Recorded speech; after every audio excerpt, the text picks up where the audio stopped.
بسم اللہ الرحمن الرحیم نحمدہ ونصلی علی رسولہ الکریم۔ سپریم کورٹ آف پاکستان کے چیف جسٹس جناب فائز عیسیٰ صاحب نے ایک قادیانی کے خلاف درج مقدمہ پر اپنا فیصلہ سناتے ہوئے قادیانیوں کو اپنے مذہب کی تبلیغ کی اجازت دی ہے۔ ان کا یہ فیصلہ شریعت اور آئین اور قانون کے خلاف ہے، اس سے متصادم ہے، اور ہم اس فیصلے کو علی الاعلان مسترد کرتے ہیں۔ یہ فیصلہ مغرب کی خواہشات کے تابع صادر کیا گیا ہے اور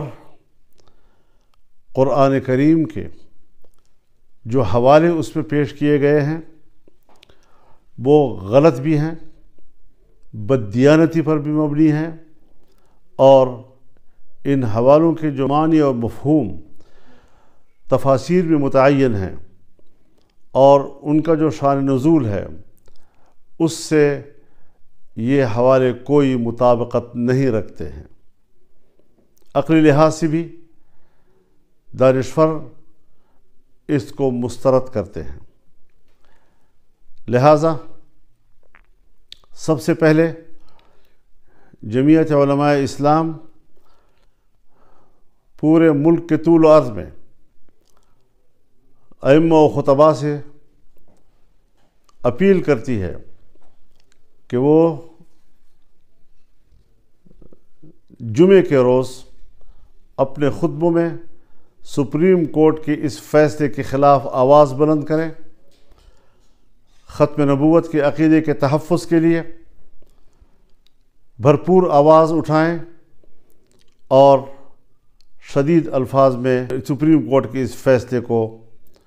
مسترد بھی کریں، اس کی مذمت بھی کریں۔ میں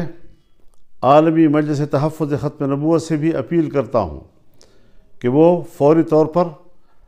اپنا فرض منصبی ادا کرتے ہوئے تمام مذہبی جماعتوں، علماء کرام اور دانشوروں سے رابطہ کریں، آئینی ماہرین سے رابطہ کریں اور اگلے کسی اقدام کا وہ فیصلہ کریں تاکہ اس معاملے کو ہم منطقی انجام تک پہنچائیں، عوام کی تائید کے ساتھ، عوام کی مکمل موافقت کے ساتھ۔ پبلک کو ہم نے اس حوالے سے آگاہ کرنا ہے اور ان کو اس فیصلے کے خلاف متحد کرنا ہے، ایک پلیٹ فارم پر لانا ہے۔ ہم نے انشاءاللہ العزیز اس حوالے سے کسی قسم کی کوتاہی جو ہے وہ اس وقت ملک اور قوم اس کا متحمل نہیں ہو سکے گی۔ ہم اپنے آئینی اور قانونی وکلاء کو بھی رابطے میں لے رہے ہیں، وہ اس کے قانونی اور آئینی پہلوؤں کا جائزہ لے کر جب نظر ثانی کی درخواست دے گی تو جمعیت علماء اسلام اس مقدمے میں فریق بنے گی، اور ہم قانونی محاذ پر بھی، عدالتی محاذ پر بھی، عوامی محاذ پر بھی اور ہر محاذ پر اس فیصلے کو مسترد بھی کریں گے اور اس رجحان کا مقابلہ کریں گے۔ اس حوالے سے ہمیں آگے بڑھنا ہے۔ یہ پیغام ہے پورے ملک کے لیے،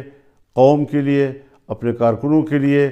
دینی ذہن رکھنے والوں کے لیے کہ وہ ختم نبوت کے عقیدے کے تحفظ کے لیے میدان میں اتریں۔ وآخر دعوانا ان الحمد للہ رب العالمین۔